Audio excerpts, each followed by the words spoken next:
અનિલ વિભાણી સાથે આ હિરેનની મુલાકાત કીર્તિદાન ગઢવી દ્વારા થઈ ત્યારે મેનેજર કશ્યપ ઉપાધ્યાય પણ ત્યાં હાજર હતા।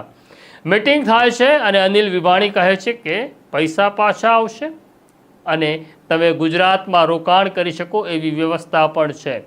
આમ ટુકડે ટુકડે ક્યારેક રોકડા અને ક્યારેક ચેકથી અનિલ વિભાણી અને ગૌરી આ હિરેન ચૌધરી પાસેથી 2.5 કરોડ રૂપિયા પડાવે છે।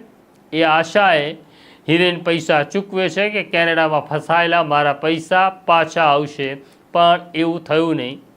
આખરે કંટાળીને હિરેન ચૌધરીએ ડેપ્યુટી પોલીસ કમિશનર હિમકરસિંહનો સંપર્ક કર્યો અને તેમણે કહ્યું ફરિયાદ આપો, અમે ફરિયાદ નોંધીશું। ફરિયાદ નોંધાઈ અને અનિલ અને ગૌરી હવે પોલીસ કસ્ટડીમાં છે। આ મામલે પોલીસે કીર્તિદાન ગઢવીને પણ સમન્સ મોકલ્યું કે આવો તમારો પણ જવાબ નોંધવાનો છે કે તમે આ ચીટરને કેવી રીતના ઓળખતા હતા અને તમે કેવી રીતના કોઈને કહ્યું આની ઉપર ભરોસો કરો।